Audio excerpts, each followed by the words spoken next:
Assalamualaikum warahmatullahi wabarakatuh. Di sini saya akan menjadi moderator pembuka laporan praktikum Algo 2 yang dimana kelas B dari kelompok 9. Boleh dilanjut. Next slide.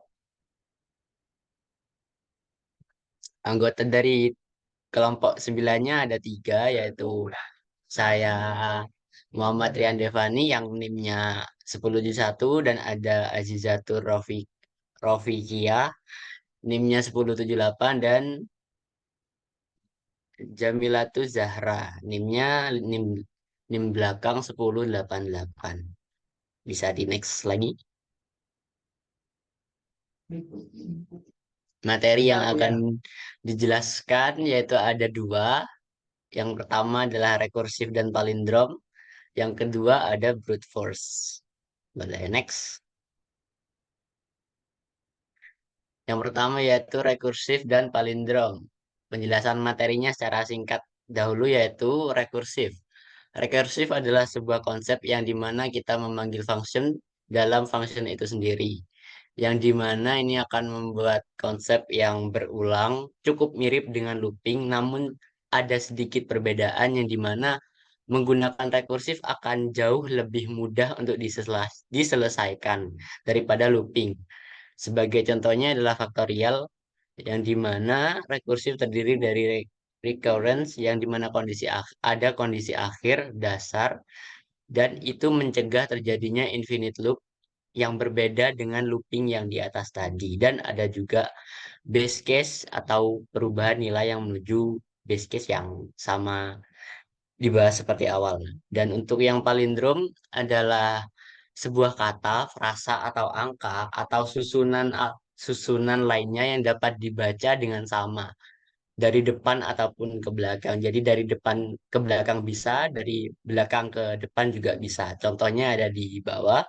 Ada kata malam, radar, isi, kapak, kakak, dan level. Dimana kalau seumpamanya contoh dari semua itu dibacanya dari belakang ke depan, masih sama juga artinya tidak akan berubah.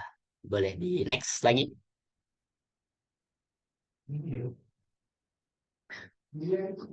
Hasil dan analisis data. Ada sebuah percobaan di mana buatlah pohon rekursif untuk menggambarkan eksekusi per kali 4 dan 5. Dan yang kedua, jelaskan tahap eksekusi kali 4 dan 5-nya.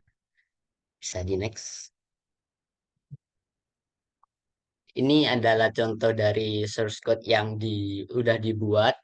Ada def kalinya, ada if, else, dan mencetak untuk angka yang diminta yaitu 4 dan 5. Bisa dikasih tahu outputnya yang keluar nggak? Dan ini output yang keluar kalau seumpamanya dilakukan perkalian 4 dan 5, yang dimana akan terus akan terus keluar dan akan semakin menjorok ke kanan dan dibatasi dengan nol yang dimana itu sebagai finalnya, dan akan keluar juga hasilnya yang diminta seperti 4 kali 1 akan ada 4 di bawahnya, dan 4 2 ada 8, 4 dan 3 ada 12, 4 dan 4 akan ada 16, dan 4 dan 5 akan ada 20 di bawahnya. Bisa di next lagi. Dan ini untuk penjelasan tahapan eksekusinya. Yang pertama yaitu def kali A dan B, dan depth-nya adalah 0. Yang dimana fungsinya ini ada 3 parameter, yaitu ada A dan B, dan depth-nya juga, dimana A dan B-nya itu adalah bilangan yang akan dimasukkan untuk dikalikan. Dan sedangkan untuk depth sendiri, dipakai untuk melacak kedalaman rekursif yang diinginkan dan diatur ke 0 untuk pemanggilan pertamanya. Dan ada lagi penjelasannya dari inden petik 2 depth-nya 4, yang dimana menggunakan 4 spasi per level rekursi untuk identasi. Seperti contoh yang output tadi itu kan sedikit menjorok ke arah kanan kan. Nah, itu menggunakan 4 spasi sebagai bentuk rekursi atau dijorokkan eh, setiap perkaliannya, dan membuat struktur visual dari pemanggilan rekursif yang lebih mudah dipahami. Dan ada if B sama dengan 0, yaitu memeriksa kasus dasar. Jika B bernilai 0, maka tidak perlu lagi melakukan rekursi karena perkalian nol ya hasilnya nol. Nggak akan keluar angka yang gimana-gimana ya tetap nol. Dan dilakukannya print print f inden kali a, B sama dengan nol dan di return nol. Yang dimana jika kasus dasarnya terpenuhi, B-nya sama dengan nol, akan mencetak bahwa hasil dari kali A dan B adalah nol dengan identasi yang sesuai dan mengembalikan nol sebagai hasil dari fungsi. Dan untuk else, print f inden kali A, B, di mana ini mencetak pemanggilan fungsi yang saat ini dengan identasi yang sesuai, yang dimana menunjukkan bahwa kita masih dalam proses rekursinya, masih berlanjut. Dan akan ada resultnya, yaitu sama dengan A plus kali, dalam kurung A, B min 1, dan depth-nya ditambah 1. Jadi mana ini melakukan pemanggilan rekursif dengan mengurangi B sebanyak satu dan menambah depth sebanyak satu untuk mendalami rekursi yang dimana B-nya akan dikurangi satu seperti yang tadi yang menurun dari 5, 4, 3, 2, 1, dan nol dan menambah depth yang semakin menjorok ke arah kanan. Dan hasil dari pemanggilan rekursif ini ditambahkan lagi ke A dan hasil totalnya disimpan dalam result. Setelah itu akan ada print f indent sama dengan result, di mana ini akan mencetak hasil sementara dari operasi sekarang dengan identasi yang sesuai dengan angka yang sesuai dengan perkaliannya dan memberikan visualisasi tentang bagaimana nilai kembali ke pemanggilan sebelumnya dalam tumpukan rekursi. Habis itu di return result yang mengembalikan result ke pemanggilan fungsi dan menjadi hasil akhir dalam pemanggilan rekursi teratas atau digunakan dalam perhitungan lebih lanjut di dalam pemanggilan rekursif sebelumnya. Dan ini mencetak pohon rekursif sesuai yang diminta tadi yaitu 4 dan 5 maka akan ada kali 4 dan 5-nya. Boleh di next.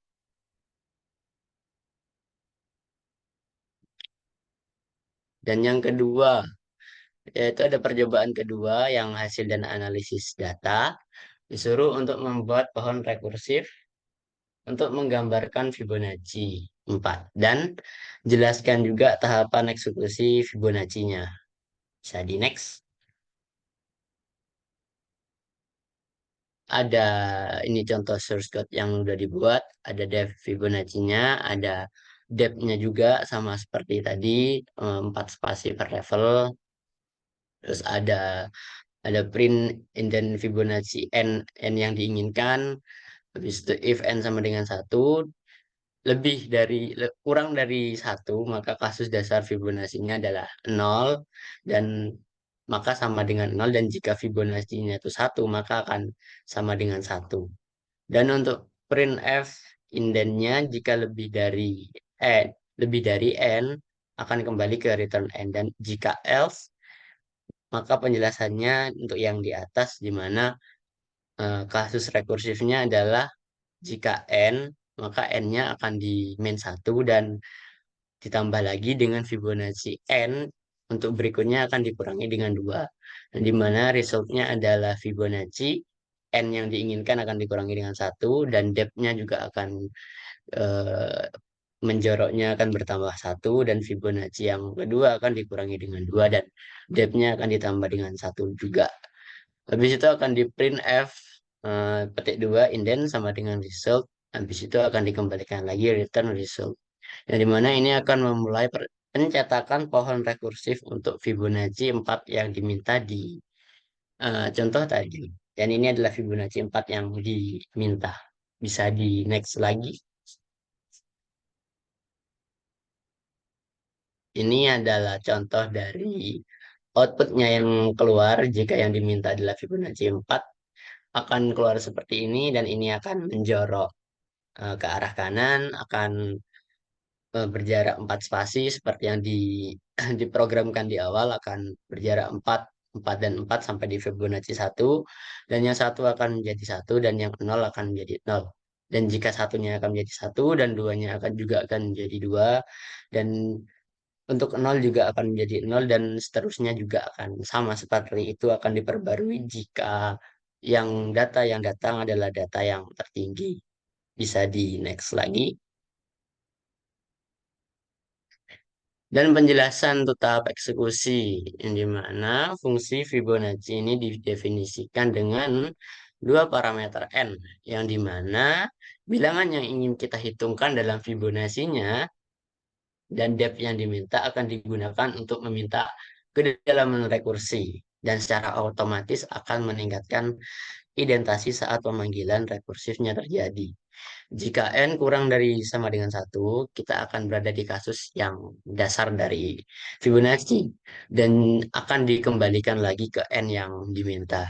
Dan ini mencakup kasus Fibonacci 0 sama dengan 0 dan Fibonacci 1 sama dengan 1. Sedangkan jika n yang diminta itu lebih daripada 1, kita akan masuk dalam kasus rekursif yang dimana ini akan menghitung Fibonacci n-nya dengan menambahkan dari Fibonacci n dikurangi dengan 1 dan Fibonacci yang kedua akan dikurangi dengan 2 dan setiap suku-suku dengan pemanggilan rekursif yang lebih dalam lagi dan nilai depth yang ditingkatkan dengan 1 untuk setiap pemanggilan rekursif untuk memperdalam identasi. Jadi jika Fibonacci-nya ada 4 maka akan ada 4 dan dari Fibonacci ke 1, 2, 3, 4 itu akan terdapat depth yang menjorok ke kanan. Dan setelah itu fungsi rekursif akan menghitung nilai Fibonacci-nya yang dimana n-nya diminta dan akan mencetak nilai tersebut sebelum dikembalikan lagi. Bisa di next lagi. Dan kesimpulannya, dari dua konsep kunci dalam rekursif ada. Rekursif adalah kasus dasar yang menghentikan rekursif dan mencegahnya berjalan tanpa batas. Dan ini perbedaannya dengan looping yang di penjelasan awal tadi dan kasus rekursif di mana fungsinya itu memanggil dirinya sendiri.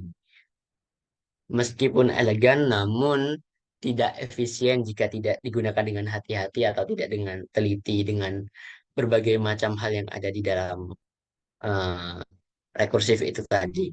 Dan untuk penghitungan Fibonacci, yaitu menunjukkan bagaimana pemanggilan rekursif yang sama bisa berulang kali terjadi. Yang dimana itu akan mengarah pada peningkatan waktu eksekusi yang signifikan dan akan membuatnya lebih cepat dan eh, rekursif akan memberikan solusi yang lebih intuitif dan lebih elegan untuk banyak masalah yang bisa ditangani. Bisa di next lagi.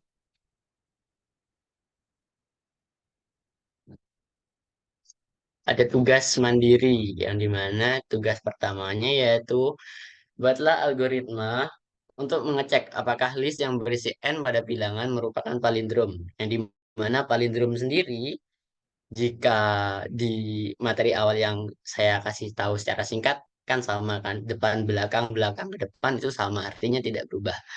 Dan lakukanlah pengecekan apabila bilangan satu dan bilangan n itu sama. Jika berbeda, maka bukan palindrom. Jika sama, lanjutan pengecekan untuk bilangan yang kedua dan n total bilangannya dikurangi 2 dengan cara yang sama secara rekursif. Habis itu, periksalah apakah pengecekan ini bisa diselesaikan secara rekursif, yaitu memiliki base case, recursive case, dan apakah dengan menerapkan recursive case yang berkali-kali bisa menuju ke base case. Dan untuk kedua, desain dan implementasikan palindrom list untuk mengecek apakah list merupakan palindrom. Dan ketiga, buatlah rekursif untuk menggambarkan eksekusi dari palindrom tadi dengan listnya 1, 2, 3, 3, 2, 1.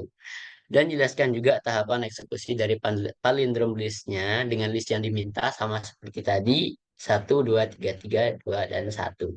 Bisa di next lagi. Dilanjutkan lagi dengan tugas mandiri yang berikut ini, di mana tugas pertamanya yaitu buat algoritma untuk mengecek apakah list yang berisi n merupakan sebuah bilangan palindrom. Yang dimana Melakukanlah sebuah pengecekan apakah bilangan yang pertama dan bilangan yang diminta atau n sama. Jika berbeda, maka bukan bukan palindrom. Dan jika sama, lanjutkan pengecekan untuk bilangan kedua dan n yang kedua dengan cara yang sama secara rekursif. Yaitu, lalu yang pertama ya periksalah apakah pengecekan ini bisa diselesaikan secara rekursif, yaitu dengan memiliki base case, recursive case, dan apakah dengan menerapkan recursive case berkali-kali bisa menuju base case. Dan yang kedua, desain dan implementasikan palindrom list untuk mengecek apakah list yang dimasukkan merupakan palindrom. Dan buatlah pohon rekursif untuk menggambarkan eksekusi palindrom listnya dengan list yang diminta adalah 1, 2, 3, 3, 2, 1. Lalu jelaskan juga tahapan eksekusi palindrom list dengan list yang sama seperti tadi, 1, 2, 3, 3, 2, 1. Bisa di next.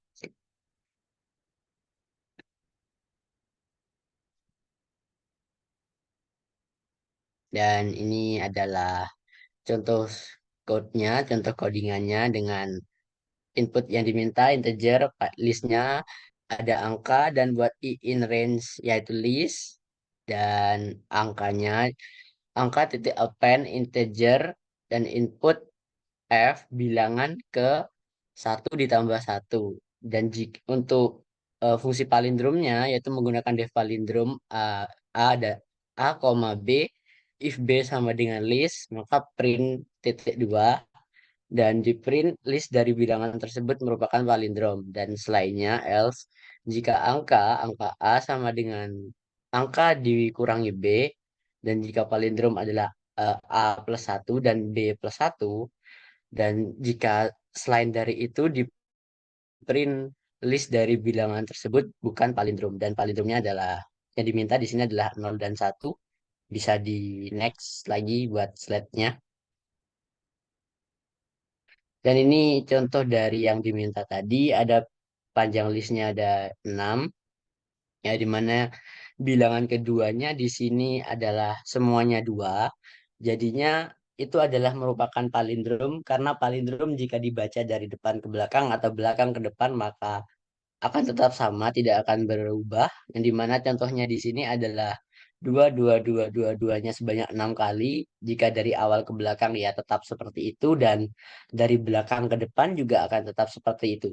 Tapi dengan contoh output yang kedua, yang dimana panjang listnya adalah 6 dan bilangannya itu berbeda-beda. Ada 4, 3, 2, 1, 1, dan 4. Dan list dari bilangan tersebut bukan palindrom karena dari depan dan dari belakang itu tidak sama. Ada kesamaan. Contohnya di sini adalah bilangan yang awal yang dan terakhir di mana sama-sama 4 kan. Sama-sama 4 maka akan dicoret, akan dilanjutkan ke indeks berikutnya. Indeks berikutnya adalah 2 dan untuk berikutnya yang akan disandingkan adalah n dikurangi dengan 1. Maka yang keluar adalah 3 dan 1 dan itu tidak palindrom. Antara kedua yang disandingkan itu bukanlah sama, maka tidak bisa dikatakan palindrom dan akan di stop. Ya masih akan dilakukan ulangannya, cuman sudah bukan palindrom. Dan bisa di next lagi. Dan jawaban untuk nomor yang pertama yang diminta tadi, ya pengecekan palindrom bisa diselesaikan secara rekursif. Karena memiliki 3 hal yang dikategorikan yaitu ada base case, ada recursive case dan menuju base case. Di mana untuk base case pengecekan mencapai base case jika listnya kosong. Jika sudah sampai tidak ada list yang dibandingkan antara yang satu dan yang lainnya atau memiliki suatu elemen X yang tidak bisa dibandingkan, maka keduanya merupakan sebuah palindrom. Dan base case kedua tercapai jika elemen pertama dan terakhir tidak sama. Maka jika yang pertama dan yang terakhir tidak sama, itu list tersebut bukanlah palindrom. Dan untuk recursive case, jika elemen pertama dan yang terakhir sama, pengecekan akan dilanjutkan ke sublist dengan menghilangkan kedua elemen tersebut.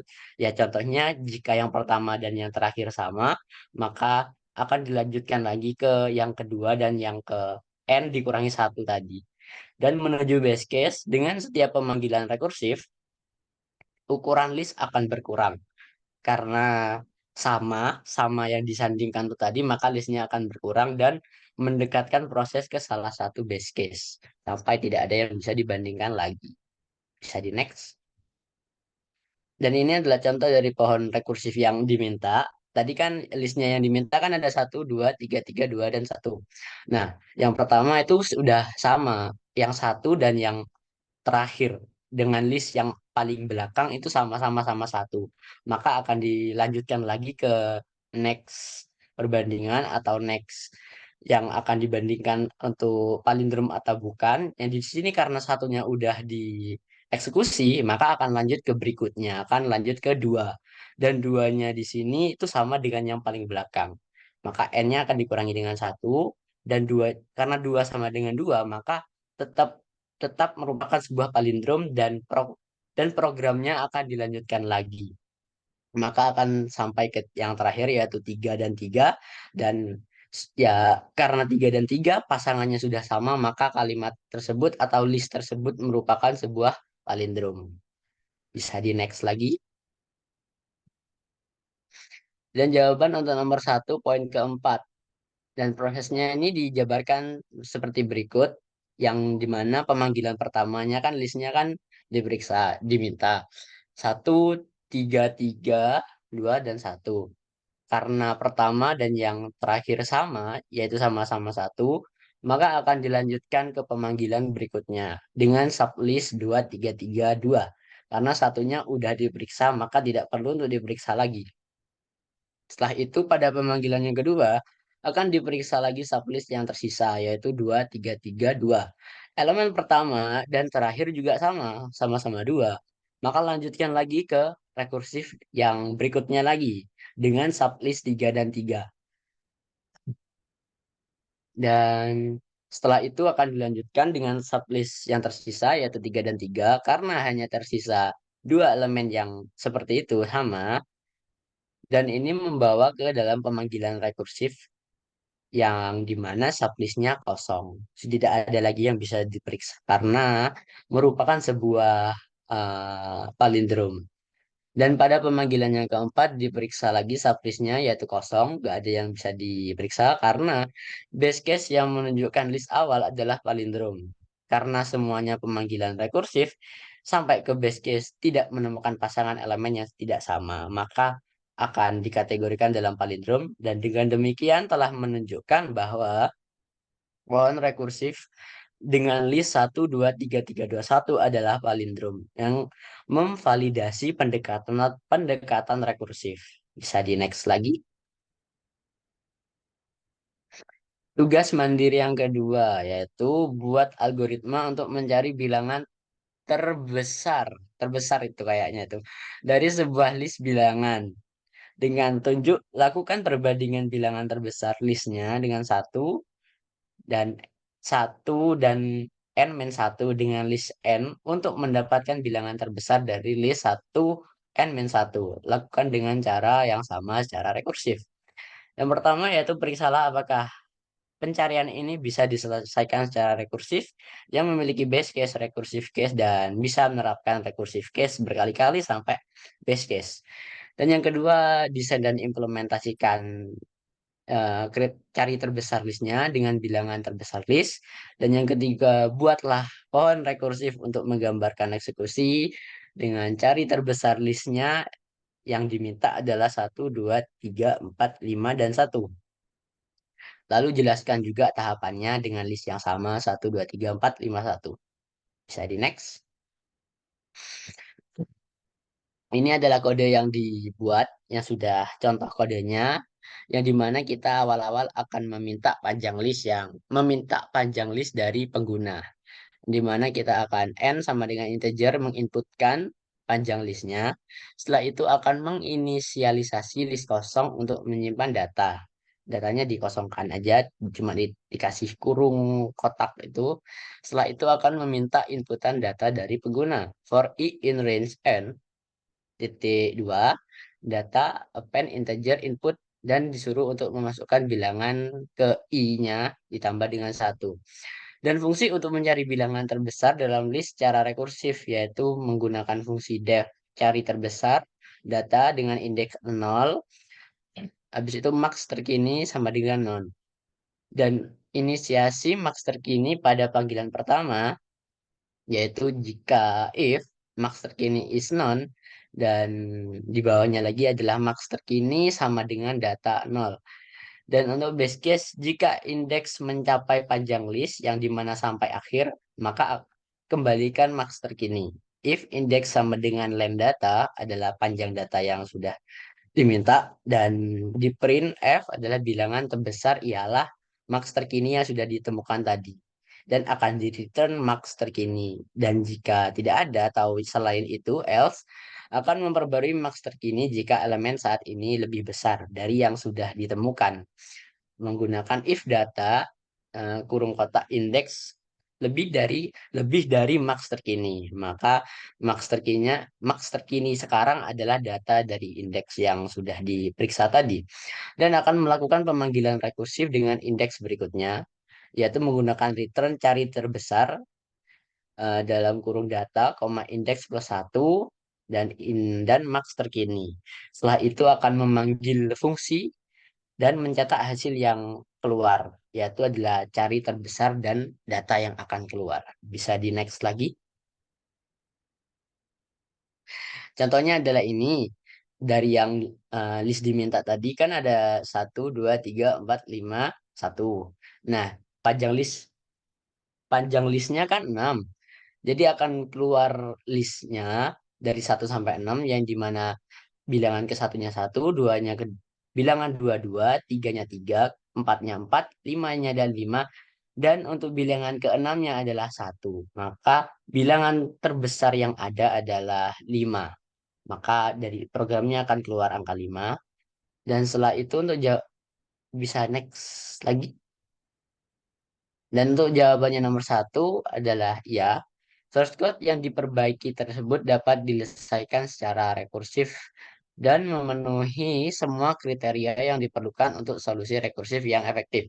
Yang dimana memiliki base case, yang dimana base case-nya itu ketika indeks yang menunjukkan posisi saat ini dalam list yang sedang diperiksa, contohnya tadi, sama dengan len data, yang dimana semua elemen dalam list telah diperiksa dan saat ini fungsi juga menghentikan rekursif dan mengembalikan max terkini yang merupakan bilangan terbesar yang telah ditemukan melalui proses tadi dan memiliki recursive case yang dimana fungsi membandingkan data indeks elemen yang sekarang ini berada di dalam list dengan max terkini dengan yang sudah ditemukan dan bilangan yang telah ditemukan jika data X-nya itu lebih besar dari yang sudah ditemukan untuk sekarang, maka yang data X atau max X-nya akan diperbarui. Setelah itu, fungsi akan memanggil dirinya sendiri dengan indeks plus satu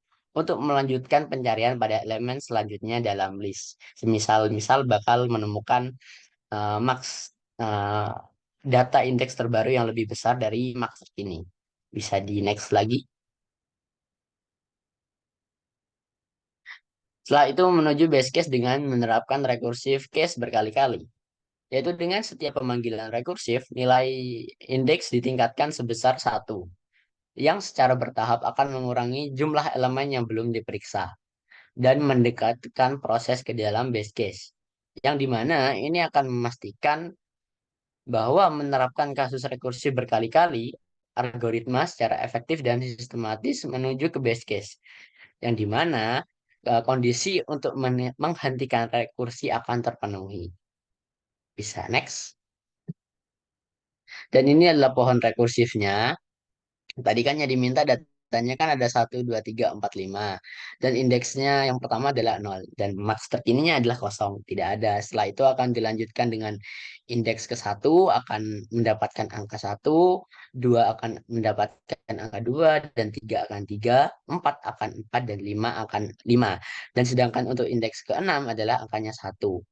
Maka data tercatat untuk angka yang terbesar adalah 5. Maka yang akan keluar adalah max terkininya adalah sama dengan 5. Bisa di next.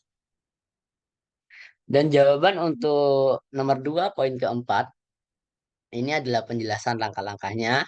Yang pertama adalah fungsi dipanggil dengan list penuh dan max terkini belum ditetapkan. Sehingga secara default dianggap dua elemen pertama. Setelah itu, saat indeks pertama, elemen kedua listnya akan dibandingkan dengan max terkini, yang dimana 1 yang pada saat itu dilakukan pengecekan. Karena 2 lebih besar, maka max terkininya akan diperbarui menjadi 2. Setelah itu, pemanggilannya akan berlanjut secara serupa untuk setiap elemen yang berada di dalam list. Dengan max, data terkini akan diperbarui setiap kali elemennya yang ditemukan lebih besar daripada max pada saat itu. Dan yang terakhir, ketika indeksnya mencapai len data atau data yang terakhir, yang dalam kasus ini adalah 6, maka base case-nya akan terpenuhi dan fungsinya akan mengembalikan max terkini ke 5 karena indeks ke-6 nilainya kan 1 kan tadi, sedangkan indeks ke-5 nilainya adalah 5, maka yang terbesar adalah 5. Dan melalui serangkaian pemanggilan rekursif ini, fungsi dari cari terbesar secara efektif menemukan dan mengembalikan bilangan terbesar dalam list. Bisa di next. Dan untuk bagian brute force akan dijelaskan oleh teman saya Aziza dan juga Zahra.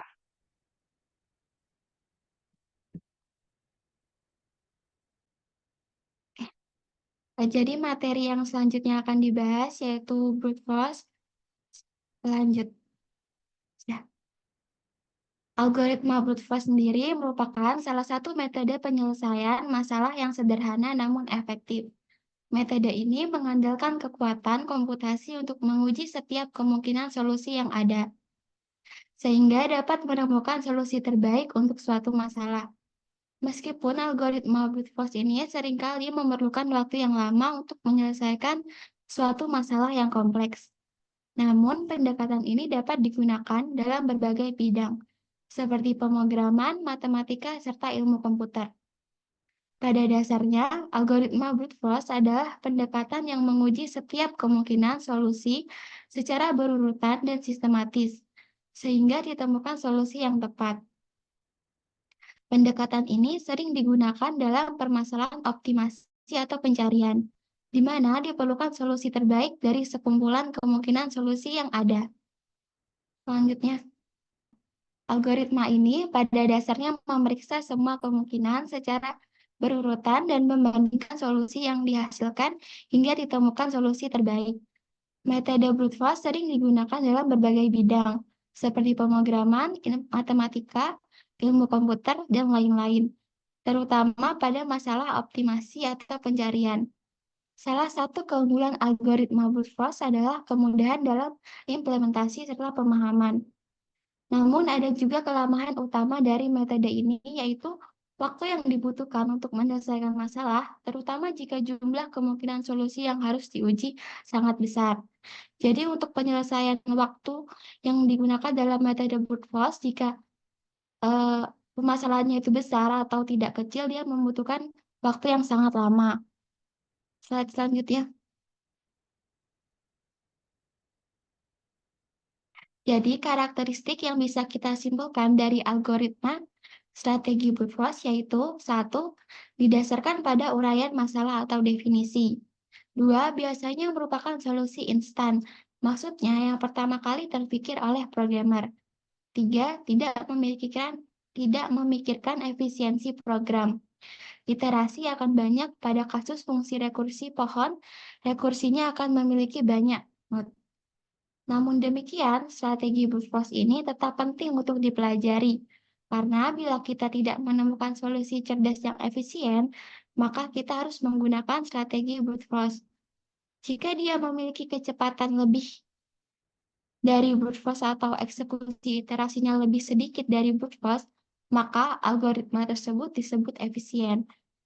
Kita juga menggunakan algoritma brute force sebagai solusi jika strategi lain yang lebih cerdas belum ditemukan. Karena untuk menemukan algoritma yang lebih cerdas dari brute force sering tidak ada. Karena untuk menemukan algoritma yang lebih cerdas dari brute force sering susah ditemukan. Lalu ada hasil dan analisis data, yaitu percobaan 1. Soalnya itu, apakah ada cara untuk mengurangi jumlah iterasinya? Dengan hint, jika Anda ingin mencari arti kata tertentu di kamus, Anda tidak perlu mencari kata tersebut berurutan dari awal, tapi Anda bisa langsung membelah kamus di tengah. Jika yang Anda cari kurang dari kata yang di posisi tengah, maka Anda bisa melakukan hal yang sama di sebelah kiri. Sebaliknya, jika katanya lebih dari kata di posisi tengah, maka Anda bisa melakukan hal yang sama di sebelah kanan. Buatlah fungsi versi iteratif dan rekursifnya. Gunakan program D untuk mencari posisi 21 di list. Berapakah iterasikah yang dibutuhkan sampai nilai 21 ketemu? Selanjutnya. Lalu di sini kami menggunakan fungsi def, yaitu definisi fungsi dengan nama cari biner iteratif. Fungsi ini biasanya menerima 2 parameter, yaitu bilangan yang merupakan list yang telah diurutkan secara terurut, dan key sendiri merupakan bilangan yang ingin dicari di dalam list tersebut. Lalu menggunakan low sama dengan 0 itu untuk menunjukkan indeks terendah dalam range pencarian saat ini. Lalu untuk ini menggunakan indeks tertinggi sama dengan len bilangan min 1 dikurangi 1 karena indeks dimulai dari 0. Serta menggunakan iterasi sama dengan 0 itu untuk menghitung jumlah iterasi yang dilakukan selama proses pencarian. Di sini menggunakan while loop ini merupakan looping. Loop ini akan terus berjalan selama nilai rendahnya itu masih kurang dari atau sama dengan nilai yang tertinggi. Sehingga akan ditambah 1 untuk menambah jumlah setiap kali masuk ke dalam loop, yaitu ditambah dengan angka 1. Lalu mid sama dengan low plus high itu menentukan elemen tengah dari range pencarian. Ini merupakan titik di mana kita membagi range pencarian menjadi 2 bagian untuk memperkirakan di mana kunci mungkin berada sesuai dengan pembahasan sebelumnya, yaitu bisa pada kanan atau kiri. Lalu if bilangan mid sama dengan k itu, jika nilai di indeks tengah kurang dari kunci yang dicari, kita tahu bahwa kunci harus berada di sebelah kanan indeks tengah. Oleh karena itu, kita perbarui low menjadi mid plus 1, sehingga range pencarian kita hanya akan mencakup pada bagian kanan dari indeks tengah yang sudah ditemukan. Begitu juga sebaliknya, jika nilainya itu lebih besar dari elemen tengah, lebih kecil dari elemen tengah, dia akan mengeksekusi bagian sebelah kiri dengan menggunakan high sama dengan mid min 1. Lalu return min 1 iterasi. Itu jika k tidak ditemukan, kembalikan min 1 dan jumlah iterasinya. Sudah. Lalu ada def cari biner rekursif. Ini merupakan fungsi untuk melakukan pencarian biner secara rekursif. If low lebih besar dari high, itu jika nilai rendahnya itu melebihi nilai tertinggi, berarti kayaknya itu tidak ditemukan. Lalu dia akan return min 1. Pada bagian ini, base case ditentukan dengan memeriksa apakah low indeks terendah melebihi indeks tertinggi. Jika iya, ini berarti tidak ada elemen yang tersisa dalam rentang yang diberikan untuk kita cari. Lalu begitu juga sebaliknya, jika kondisi ini terpenuhi, maka fungsi mengembalikan min 1 sebagai indeks menandakan bahwa elemen tidak ditemukan dan 0 untuk jumlah iterasi, karena tidak ada iterasi yang dilakukan pada rentang yang kosong. Mid sama dengan low plus high itu dibagi 2 itu baris ini menghitung indeks tengah mid dari rentang pencarian saat ini. Dilakukan dengan menjumlahkan indeks terendah dan indeks tertinggi, lalu membaginya dengan 2.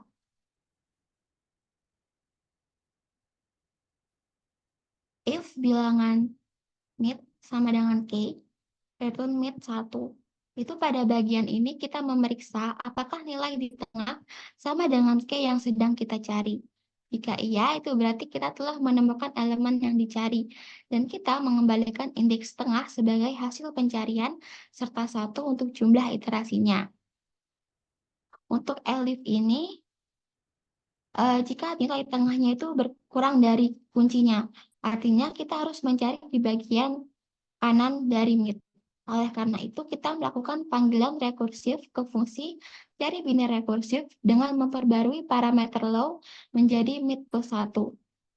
Sehingga kita bisa mencari di sisi tengah bagian kanan dari mid itu sendiri. Kita juga menambahkan 1 ke jumlah iterasi karena kita telah melakukan 1 langkah pencarian tambahan. Lalu, else indeks iterasi sama dengan cari biner rekursif itu, jika nilai di tengah bilangan mid itu lebih besar dari K-nya. Artinya kita harus mencari di bagian kiri dari mid. Oleh karena itu, kita melakukan panggilan rekursif ke fungsi cari biner rekursif dengan memperbarui parameter nilai tertinggi menjadi mid-nya itu min 1. Sehingga kita mencari di setengah kiri dari titik tengah itu. Kita juga menambahkan 1 ke jumlah iterasi karena kita telah melakukan 1 langkah pencarian tambahan. Next. Ini adalah bilangan atau list yang sudah terurut. Lalu dengan kunci yang kita cari yaitu 21, kita menggunakan pencarian menggunakan versi iteratif serta versi rekursif. Lalu di print dengan indeks bilangan K di list versi iteratif, indeks iteratif. Ini lalu print iteratif yang dibutuhkan versi iteratif, iterasi iteratif. Begitu juga untuk yang versi rekursif. Lalu untuk outputnya sendiri yaitu next.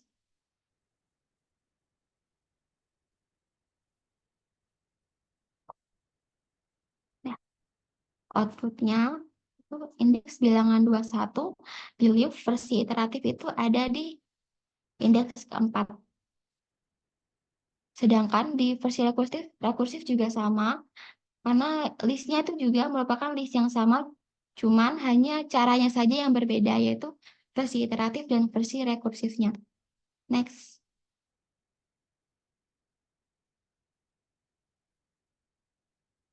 Ini beberapa penjelasan yang sebenarnya sudah dijelaskan oleh saya sebelumnya, jadi next aja.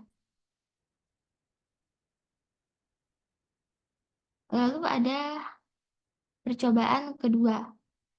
Apakah ada cara untuk mengurangi jumlah iterasinya dengan hint untuk menghitung 3 pangkat 10, Anda tidak perlu menghitung 3 pangkat 3, pangkat 3, dan seterusnya sebanyak 10 kali, yaitu bisa diganti dengan menambahkan 3 pangkat 2 sebanyak 5 kali. Membuat versi iteratif dan rekursifnya. Implementasikan cara yang Anda temukan di soal untuk mengecek 3 pangkat 20, 5 pangkat 30, serta 7 pangkat 25. Analisislah perbandingan waktu eksekusi program A dengan program E. Next. Lalu ini ada source code iteratif, yaitu yang sudah dioptimalkan atau yang sudah atau belum, yaitu menggunakan metode brute force. Untuk yang sudah dioptimalkan, yaitu menggunakan result sama dengan 1. Variabel result ini diinisialisasikan dengan nilai 1. Ini adalah nilai awal yang akan dikalikan dengan pangkat dari A. Lalu ada base sama dengan A. Variabel base ini diinisialisasikan dengan nilai A. Variabel ini akan digunakan untuk menyimpan nilai pangkat saat ini yang sedang dihitung. While B lebih besar dari 0, yaitu memulai sebuah loop while yang akan terus berjalan selama B lebih besar dari 0. Ini berarti iterasi akan terus berlanjut sampai kita mencapai pangkat terakhir. Lalu if B itu merupakan sebuah kode yang untuk memeriksa apakah pangkat B itu ganjil. Jika iya, itu berarti saatnya untuk mengalihkan nilai result dengan base. Kita lakukan ini karena dalam biner ketika angka pangkat ganjil artinya bilangan terakhirnya adalah 1 dan itu berarti pangkat itu harus dimasukkan dalam hasil akhir. Lalu result dikali sama dengan base ini melakukan perkalian antara result dan base ini dilakukan ketika B-nya itu adalah ganjil. Sedangkan base dikali sama dengan base ini, itu kita mengupdate nilai base sebelumnya dengan memperbesar pangkatnya. Misalnya jika sebelumnya kita menghitung A pangkat 5, sekarang kita perlu menghitung A pangkat 10. Maka kita mengalihkan base dengan dirinya sendiri. Lalu langkah terakhir dalam setiap iterasi adalah untuk membagi angka pangkat B dengan 2. Ini dilakukan karena kita telah memperbesar pangkat B sebelumnya dengan mengalihkannya dengan dirinya sendiri.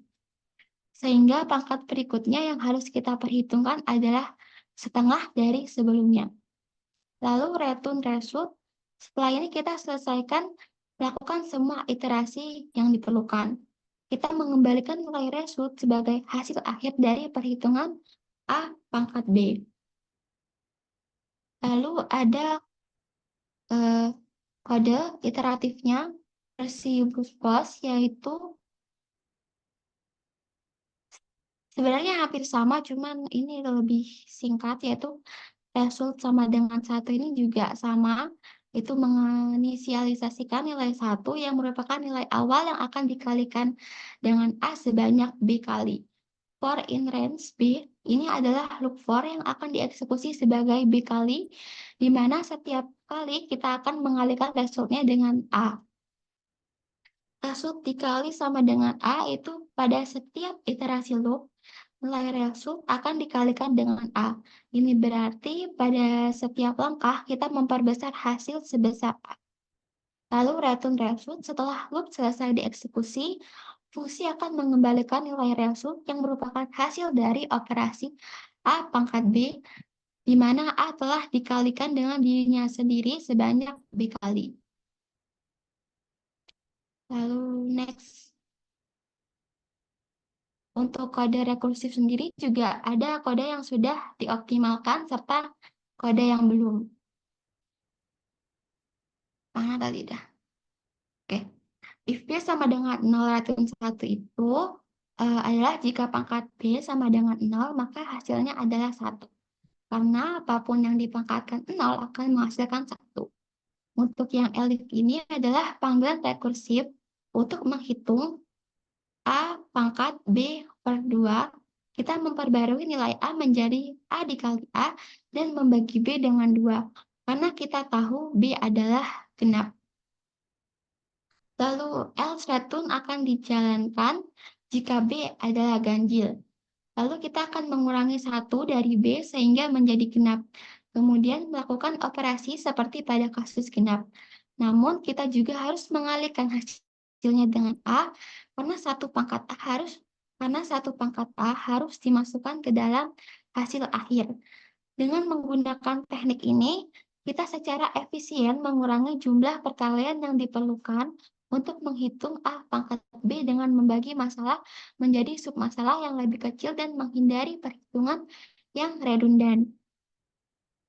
Lalu untuk yang dev power recursive, if B sama dengan 0 yang versi brute force-nya atau sebelum dioptimalkan itu sebenarnya hampir sama, cuman perbedaannya itu pada return 1 else return A dikali power rekursif A B dikurangi 1.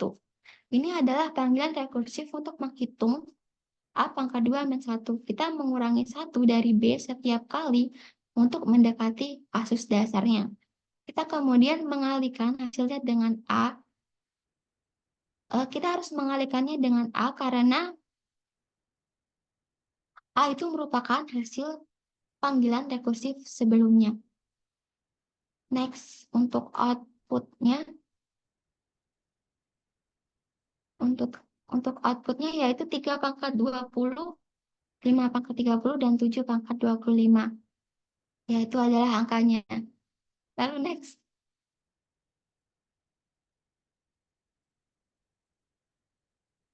Perbandingan antara metode iteratif brute force dan iteratif yang dioptimalkan. Untuk yang iteratif brute force itu, dia melakukan iterasi sebanyak B kali, di mana setiap iterasi melakukan perkalian antara basis dan hasil, serta jumlah iterasi bergantung pada pangkat yang diinginkan. Sedangkan untuk iterasi yang dioptimalkan, dia itu menggunakan pendekatan secara eksponensial. Penghitungan dilakukan dengan membagi pangkat menjadi pecahan pangkat yang lebih kecil. Hanya memerlukan jumlah iterasi yang sama dengan logaritma basis 2 dari pangkat, serta lebih efisien dalam hal jumlah operasi perkalian yang dilakukan. Next. Ini untuk perbandingan antara metode rekursif brute force dan rekursif yang sudah dioptimalkan. Untuk rekursif brute force sendiri, dia itu melakukan pemanggilan fungsi itu sendiri sebanyak B kali, di mana setiap panggilan melakukan perkalian antara basis dan hasil. Serta setiap panggilan rekursif itu menambahkan overhead pemanggilan fungsi. Lalu untuk rekursif yang dioptimalkan itu, dia juga menggunakan pendekatan eksponensial. Perhitungan dilakukan dengan membagi pangkat menjadi pecahan pangkat yang lebih kecil. Menghindari overhead pemanggilan fungsi dengan mengurangi jumlah panggilan rekursif, serta lebih efisien dalam hal jumlah operasi perkalian yang dilakukan. Next.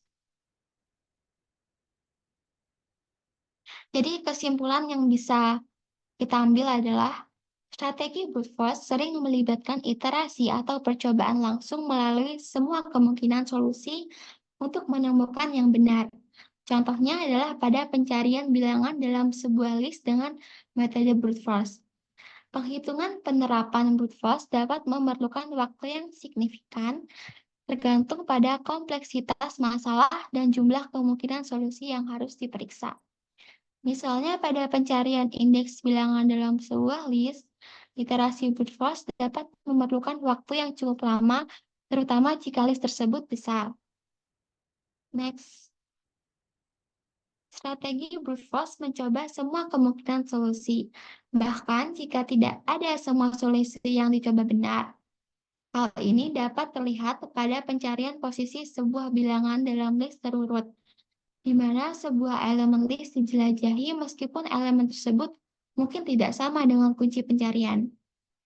Meskipun tidak selalu efisien, strategi brute force cenderung sederhana dan mudah dimengerti. Ini menjadikannya pilihan yang baik untuk masalah-masalah yang kompleksitasnya dapat diabaikan atau untuk pemecahan masalah dengan skala yang kecil. Next. Baik, selanjutnya ada tugas mandiri materi brute force. Soal yang pertama yaitu bilangan bulat positif. Bilangan dikatakan prima jika hanya habis dibagi oleh satu dan dirinya sendiri. Dengan kata lain, jika ada bilangan bulat 2 sampai dengan bilangan satu yang habis membagi bilangan, maka bilangan tersebut merupakan bukanlah bilangan prima. Satu, dari definisi tersebut, buatlah program yang menerima inputan bilangan bulat dan mengembalikan nilai true jika bilangan prima dan false jika bilangan bukan bilangan prima. Gunakan strategi brute force untuk mendesain solusinya. Lalu yang kedua, untuk data berikut, ceklah statusnya menggunakan program yang telah Anda buat, yaitu ada 10. 234, 217, lalu ada 10.289.321, lalu ada 103, 348.983. Lalu yang ketiga, untuk bilangan pada soal B, berapakah iterasi yang dibutuhkan? Lalu soal yang poin yang keempat, apakah ada cara untuk mengurangi jumlah iterasinya?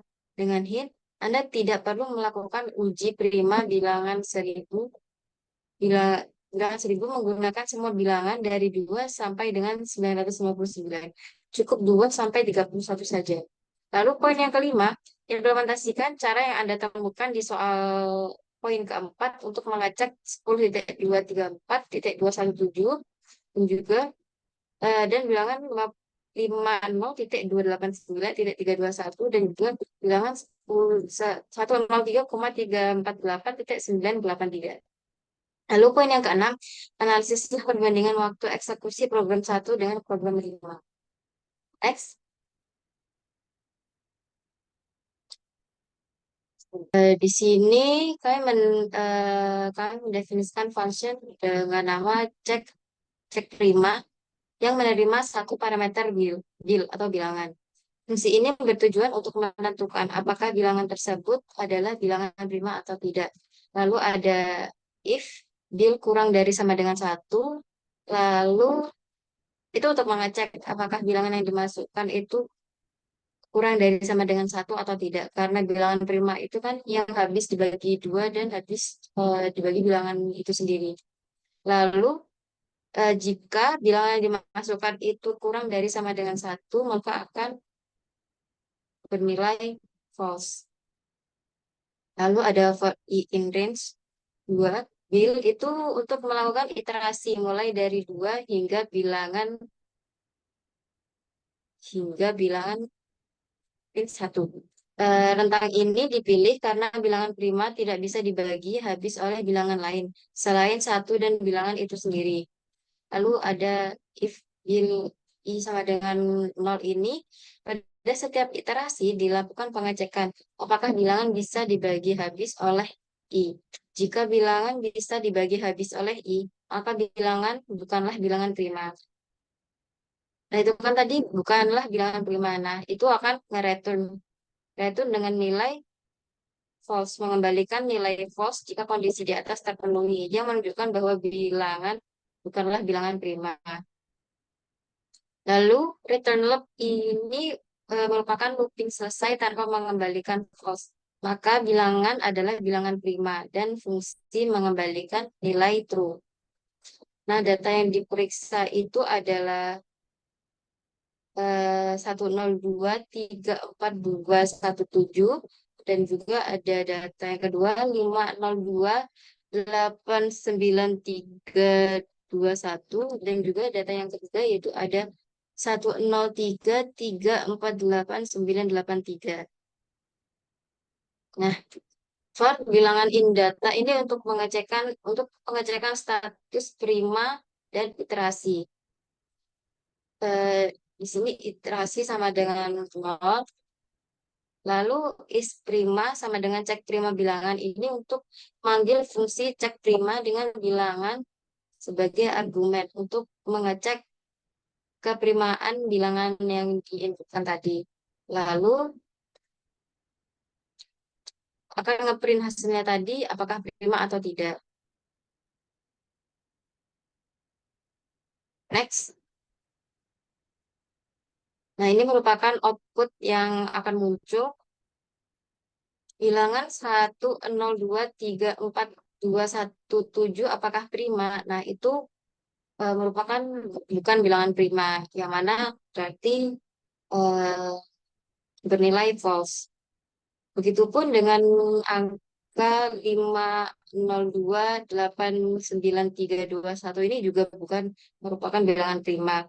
Nah, sedangkan 103.348.983 ini pun juga bukan bilangan prima. Jadi berarti data-data atau angka-angka yang kita masukkan tadi itu merupakan bukanlah bilangan prima. Tidak ada yang merupakan bilangan prima. Next. penjelasan. Ini merupakan penjelasan secara keseluruhan, penjelasan tahapan-tahapannya tadi. Untuk mengecek apakah suatu bilangan prima itu suatu bilangan itu prima atau bukan, program akan memeriksa apakah bilangan tersebut habis dibagi oleh bilangan-bilangan dari dua hingga bilangan sebelumnya. Jika ada pembagian yang habis, maka bilangan tersebut bukan prima. Namun, jika tidak ada pembagian yang habis, maka bilangan tersebut prima.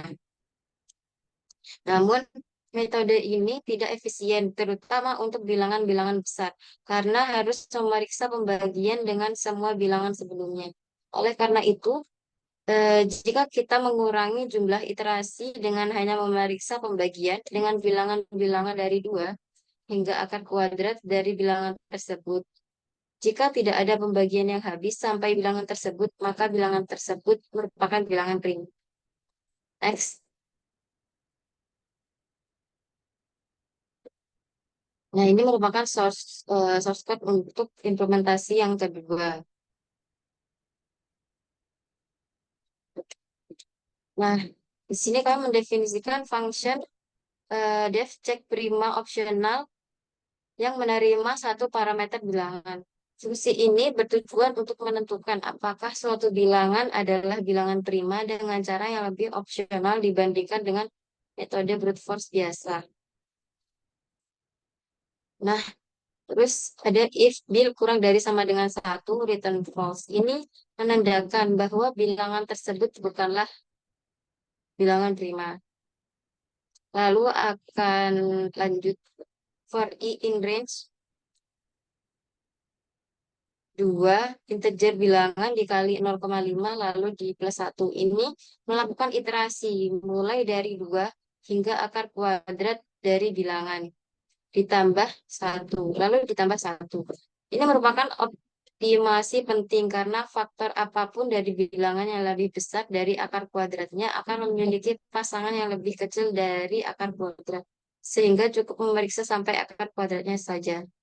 Lalu if bil ini untuk tulisan I sama dengan 0 ini untuk setiap nilai I dalam rentang tersebut. Ini untuk memeriksa apakah bilangan tersebut dapat dibagi habis oleh I. Jika dapat, maka ini menunjukkan bahwa bilangan tersebut memiliki faktor selain satu dan dirinya sendiri. Sehingga bukan bilangan prima. Nah, lalu akan return dengan mengembalikan nilai false. Ini akan dijalankan jika ditemukan bahwa bilangan bisa dibagi habis oleh I selama iterasi. Fungsi ini akan segera mengembalikan false, menandakan bahwa bilangan bukan bilangan prima.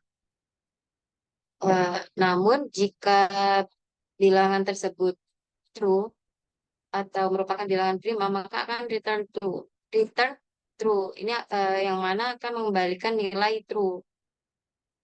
Jika loop selesai tanpa menemukan faktor apapun selain satu dan bilangan itu sendiri, maka fungsi mengembalikan true, menunjukkan bahwa bilangan merupakan bilangan prima. Return true ini eh,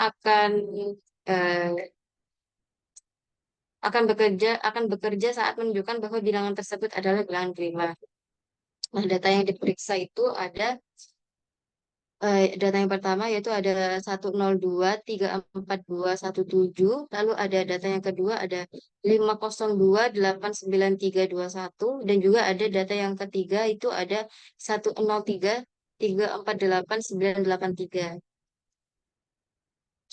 Nah, untuk pengecekan status prima dan iterasi ini menggunakan for bilangan in data.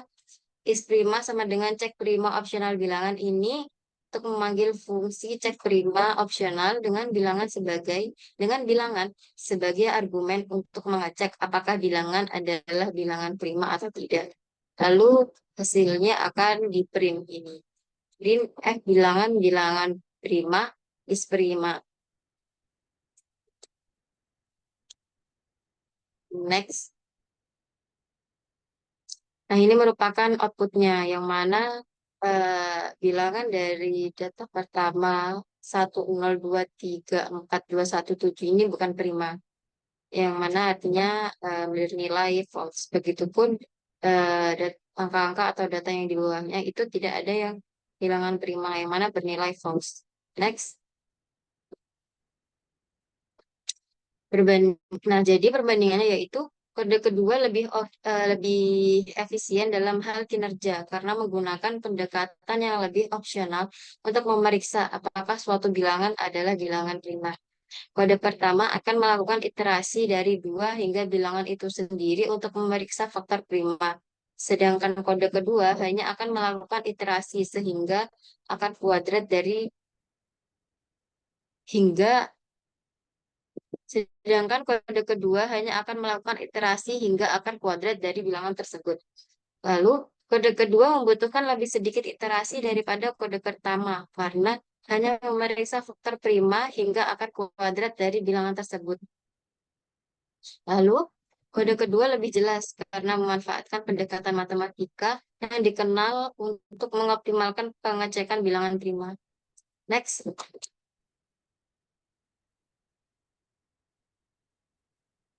Lalu tugas mandiri brute force materi brute force yang kedua ada perkalian antara dua bilangan positif A dikali B didefinisikan sebagai A dikali B sama dengan B plus B plus B eh, eh, hingga B sebanyak A. Misal 5 dikali 4 sama dengan 4 ditambah 4 ditambah 4 ditambah 4 ditambah 4. Penjumlahan bilangan 4 sebanyak 5 buah. Dari definisi tersebut, buatlah program yang menerima inputan bilangan bulat bilangan 1 dan bilangan 2. Program tersebut mengembalikan nilai bilangan 1 dikali bilangan 2. Gunakan strategi brute force untuk mendesain solusinya. Eh, untuk dat untuk dat Untuk data berikut, ceklah hasil perkaliannya menggunakan program yang telah Anda buat. Ada bilangan 34521 dikali 48763. Lalu ada bilangan data yang kedua, ada bilangan 298764 dikali 233912. Lalu ada data yang ketiga, bilangan 9802939 dikali 1234498. Lalu poin yang ketiga, untuk bilangan pada soal B, berapakah iterasi yang dibutuhkan? Poin yang keempat, apakah ada cara untuk mengurangi jumlah iterasinya dengan yang memiliki hint?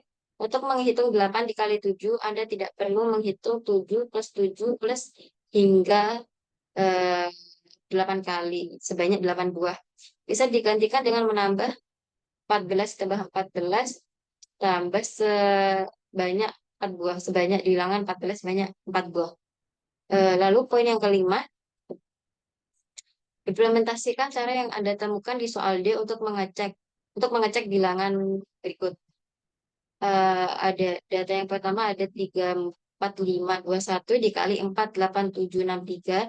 Lalu data yang kedua ada 298764 dikali 233912.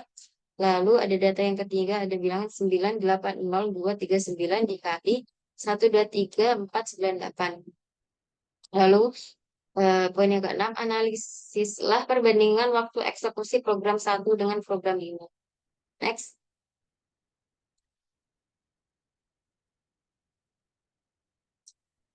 Nah, ini merupakan source code soal yang kedua, implementasi yang pertama. Di sini kami mendefinisikan function def perkalian brute force A, B, yang mana A, B ini parameter yang berarti mendefinisikan fungsi perkalian brute force yang menerima dua parameter yaitu parameter A dan B. Fungsi ini bertujuan untuk menghitung hasil perkalian A dan B menggunakan metode brute force.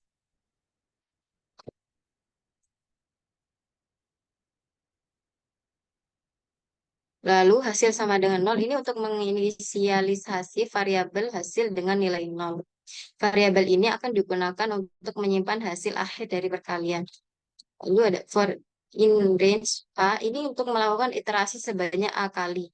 Penggunaan underscore sebagai nama variabel loop menunjukkan bahwa nilai variabel itu sendiri tidak digunakan dalam loop. Lalu hasil plus sama dengan B ini untuk menambahkan nilai B ke dalam variabel hasil. lalu akan return ke variabel hasil, mengembalikan nilai akhir dari variabel hasil yang merupakan hasil dari perkalian A dan B. Lalu data yang diperiksa itu ada itu 34521 dikali 48763, terus terus ada 298,764 dikali 233,912, lalu ada 986,239 dikali 123,498. Nah, lalu dari data setelah data diinputkan, for bill 1, bill 2, in data ini untuk mengecek hasil perkalian dan iterasi. Nah, for bill 1, bill 2, in data ini untuk melakukan iterasi melalui setiap tapel dalam list data. Pada setiap iterasi, bilangan 1 dan bilangan 2 diambil dari tapel yang digunakan dalam perhitungan. Lalu akan menginisialisasi variabel iterasi dengan nilai 0. Lalu eh, sistem akan memanggil fungsi function perkalian brute force dengan bilangan 1 sebagai A dan bilangan 2 sebagai B, dan menyimpan hasilnya dalam variabel hasil. Lalu setelah disimpan akan memprint hasil dari variabel hasil tadi tersebut. Next. Nah, ini merupakan hasil dari perkalian, yang mana angkanya sangat tinggi. Langsung next saja. Next. Nah, ini merupakan penjelasan secara general dari source code tadi, tahapan-tahapannya yang terjadi. Dalam program di samping, fungsi perkalian brute force digunakan untuk menghitung hasil perkalian antara dua bilangan menggunakan pendekatan brute force. Fungsi tersebut melakukan iterasi sebanyak A kali dan menambahkan B pada setiap iterasi. Akhirnya, hasil penjumlahan ini akan menjadi hasil perkalian dari dua bilangan. Untuk mengurangi jumlah iterasi yang diperlukan, kita bisa memanfaatkan sifat komutatif perkalian. Sebagai contoh, kita bisa mengalihkan bilangan yang lebih kecil dengan jumlah yang lebih besar. Hal ini akan mengurangi jumlah iterasi yang diperlukan. Mari kita implementasikan pendekatan ini. Next. Nah, ini merupakan source code untuk implementasi yang kedua. Eh, ini sebenarnya lebih sama, secara general sama seperti yang sebelumnya, tapi ini lebih ringkas. Devnya ini untuk supaya lebih optimal. Di sini kami mendefinisikan function dengan def perkalian optimal A, B, if A lebih dari B, jika A lebih dari B, sebentar. If A lebih dari B ini untuk mengecek apakah nilai A lebih besar dari B. Tujuan pengecekan ini adalah untuk mengoptimalkan jumlah iterasi yang diperlukan dalam proses perkalian dengan memastikan bahwa kita mengiterasi berdasarkan nilai yang lebih kecil. Lalu A, B sama dengan B, A ini untuk menukar nilai agar A lebih kecil dari nilai B. Lalu hasil sama dengan 0 ini untuk menginisialisasi variabel hasil dengan nilai 0.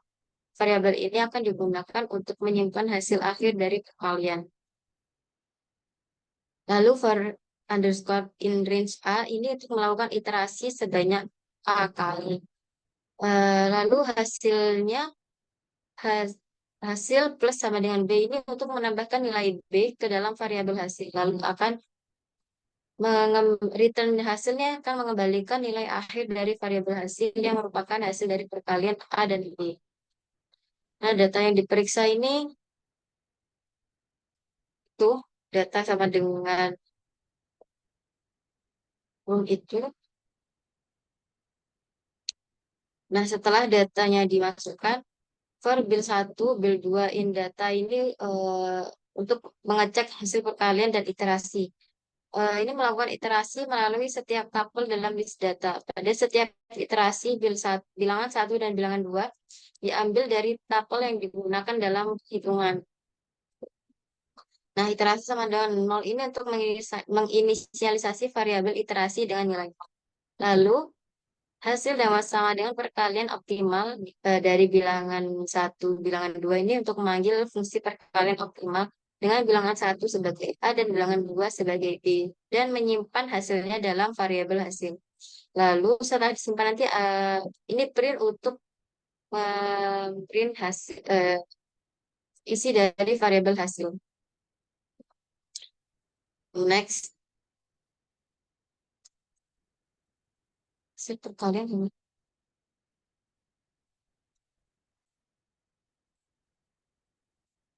Nah, ini merupakan output yang keluar dari source code tadi. Next. Jadi, perbandingannya yaitu kode pertama yang tanpa optimalisasi itu menggunakan loop for untuk melakukan penjumlahan B sebanyak A kali. Tidak ada optimalisasi dengan jumlah iterasi yang diperlukan dan iterasi yang dilakukan sebanyak A. Untuk kode yang kedua ini dengan optimalisasi, ini memeriksa apakah A lebih besar dari B. Jika iya, maka akan menukar nilai A dengan B. Lalu dan juga menggunakan loop for untuk melakukan penjumlahan B sebanyak A kali. Dan juga optimalisasi dilakukan dengan memastikan apakah A adalah bilangan terkecil dari kedua bilangan.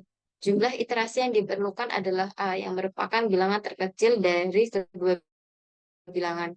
Jadi, dapat disimpulkan kode kedua lebih efisien karena melakukan optimalisasi jumlah iterasi yang diperlukan. Sedangkan kode pertama akan lebih banyak iterasi jika bilangan yang lebih kecil ditempatkan sebagai A. Next.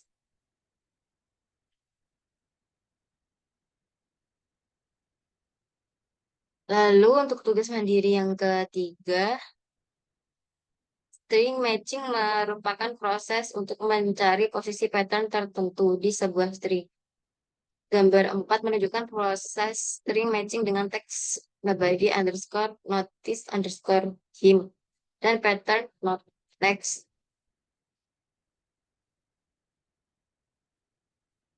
Dari uraian permasalahan tersebut, buatlah program yang menerima inputan bilangan bulat teks dan pattern. Program tersebut mengembalikan indeks posisi ditemukannya pattern di teks menggunakan strategi brute force seperti yang ditujukan di gambar. Perintah yang kelima, untuk data berikut carilah posisi pattern 165 di string 102, 302, 165,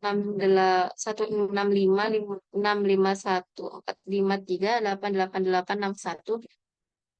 Dan perintah yang keenam, untuk teks dan pattern pada soal 5, berapakah iterasi yang dibutuhkan?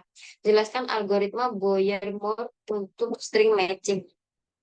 Dan jelaskan kelebihan algoritma Boyer-Moore dengan pendekatan brute force. Gunakan algoritma Boyer-Moore untuk melakukan hal yang sama dengan soal kelima.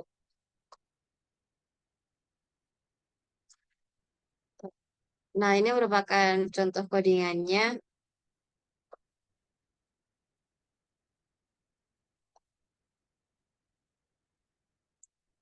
Secara keseluruhan, kode ini mencoba mengimplementasikan pencarian substring secara rekursif dengan menyesuaikan indeks pencarian.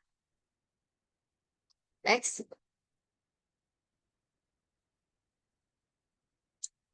Nah, ini merupakan output yang akan terlihat. Next.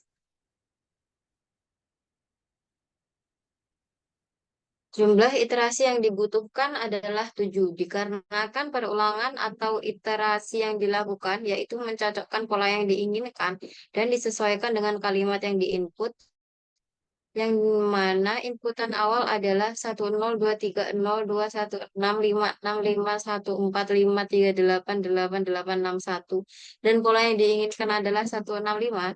Maka pengecekan akan dilakukan dari kiri ke kanan dan setelah dicocokkan pola dengan input awal yang ada, namun tidak memiliki kecocokan, maka pengecekan akan bergeser satu indeks ke arah kanan sampai terdapat kecocokan antara pola yang diinput dengan kalimat yang dijadikan sebagai acuan. Next.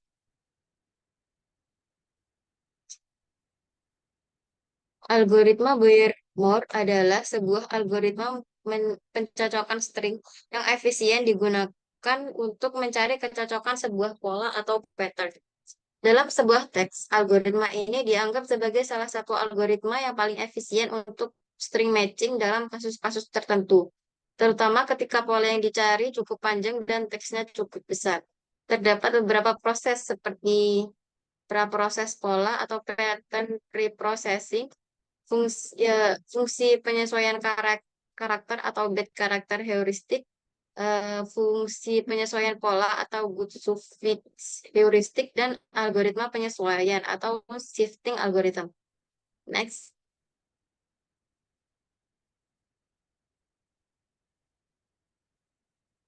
Kelebihan algoritma Boyer-Moore dengan pendekatan brute force. Algoritma Boyer-Moore memiliki beberapa kelebihan signifikan dibandingkan dengan pendekatan brute force, yakni pengurangan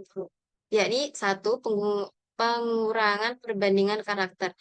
Ini mengurangi jumlah perbandingan karakter dengan menggunakan heuristik yang efisien. Dua, heuristik yang efisien ini memanfaatkan heuristik karakter buruk dan pola baik untuk menentukan pergeseran optimal. Tiga, kinerja yang lebih baik dalam kasus terburuk, yaitu menawarkan kinerja lebih baik dalam kasus terburuk dengan memprioritaskan pergeseran yang lebih besar. Lalu selanjutnya yang keempat, penyesuaian terhadap keberadaan pola yang sama, yakni lebih dapat menyesuaikan diri terhadap keberadaan pola yang sama dalam teks dengan tabel penyesuaian karakter dan pola. Next. Eh, sekian dari kami. Sekian dari kami. Itu saja merupakan penjelasan dari kelompok 9 kelas algoritma dan pemrograman 2 kelas B. Sekian, mohon maaf kalau masih ada kekurangan. Terima kasih. Assalamualaikum warahmatullahi wabarakatuh.